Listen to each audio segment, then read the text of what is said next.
Aujourd'hui, je vais partager avec toi une histoire vraiment touchante, qui risque fort bien de te donner les larmes durant la vidéo, même si c'est pas mon intention. Puis également, à la fin de la vidéo, je vais vous partager la leçon que moi-même j'en ai apprise. Puis cette histoire, c'est l'histoire d'Isabelle. Je la mets ici simplement pour préserver son identité, mais c'est quand même une vraie histoire et surtout, c'est une vraie personne. Isabelle, elle a passé à travers des difficultés vraiment particulières pour la majorité d'entre nous. Déjà à l'âge de 5 ans, elle a été abusée sexuellement, pas par un, pas par deux, mais par 3 hommes différents. Difficile à pouvoir concevoir, pour ma part en tout cas, mais c'est quand même la réalité. Isabelle a également vécu dans un quartier qui n'est pas toujours évident. Pour ceux qui connaissent la région de Montréal, le quartier c'est Hochelaga-Maisonneuve. Un quartier où ce qui règne un peu plus là, la violence, la pauvreté, la drogue, la prostitution. Je suis personnellement familier avec ce type d'environnement. J'ai moi-même grandi là, avec ma mère, mon petit frère et ma petite sœur dans des logements à prix réduit qu'on appelle des HLM. C'est des styles de petites cités où ce que les blocs sont entassés les uns sur les autres. Isabelle également, elle a eu son premier enfant déjà à l'âge de 16 ans, un garçon. Puis dans sa vie de jeune adulte, elle a également sombré là, dans l'alcoolisme. Mais maintenant, ça fait plus que 16 ans qu'elle est abstinente, pour laquelle elle est très fière également. Sa vie se déroulait plutôt bien avec ses 2 grands garçons qui sont maintenant des adultes. Jusqu'au jour où elle rencontre un homme. C'était probablement l'homme de sa vie, le grand amour.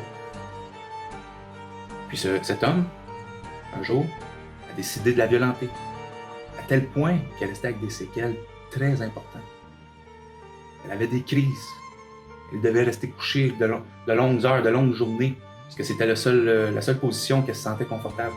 Après plusieurs visites, des examens, consulté plusieurs spécialistes, ils ont constaté qu'elle avait plusieurs hernies discales au niveau de la région cervicale. Puis Isabelle, elle est restée comme ça pendant plusieurs années. Cet événement s'est produit en 2015. Puis elle a fini par réussir à avoir de la médication pour soulager, pour être un peu plus fonctionnelle. C'était de la médication qui est très puissante, qui est dans la famille des narcotiques.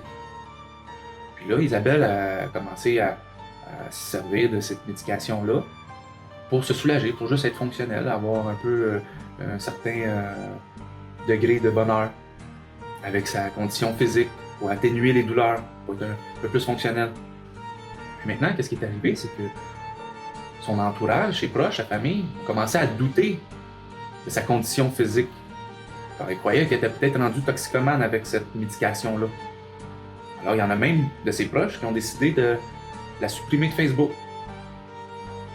Puis, ce qu'elle me contait également, son plus jeune garçon trouve ça tellement pénible de voir sa mère souffrir autant qu'il préfère s'abstenir de la voir.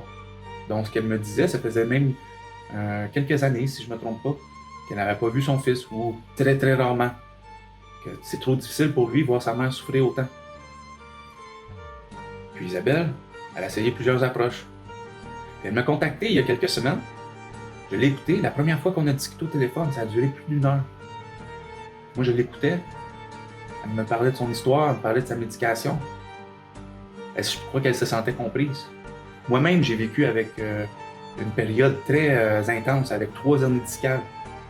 Je devais moi-même prendre la médication très puissante dans la famille des narcotiques, juste pour pouvoir être un peu plus fonctionnel, pour pouvoir me lever de mon lit, puis permettre d'aller à l'épicerie, ou permettre de faire des petites commissions, ou permettre d'aller écouter juste un film sur le sofa avec ma copine à cette époque. Ben, j'étais sur la médication qui m'a un peu temporairement aidé pour me sentir physiquement un peu mieux. Donc pour moi, c'était pas quelque chose de nouveau quand elle m'a contacté et puis elle me contait cette histoire. Pour moi, je la comprenais à 100% avec l'histoire que moi-même j'ai vécue. Alors Isabelle est venue me voir il y a quelques semaines. Pour la première fois, je l'ai vue, je voyais évidemment une femme qui était en détresse, une femme qui avait des grosses douleurs, une femme qui avait le moral affecté. Puis je suis content de voir que le sourire est plus facile. On a même eu quelques petits fous rires ensemble dernièrement, pour lesquels ça a été très cocasse. Elle me fait rire beaucoup, puis je pense que c'est réciproque, je la fais rire également.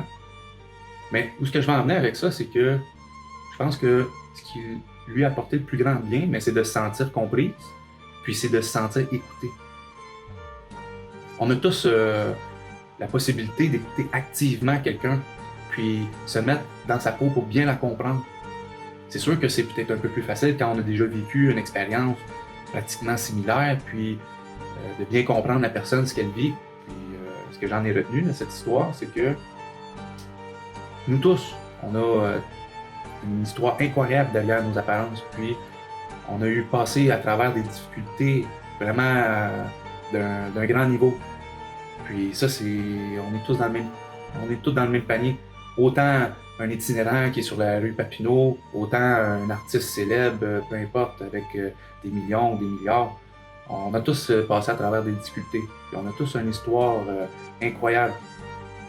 Puis ma leçon, c'est que on peut se servir de notre passé pour lequel on a surmonté et apporter ce soutien à une personne qui vit présentement quelque chose que on a déjà surmonté.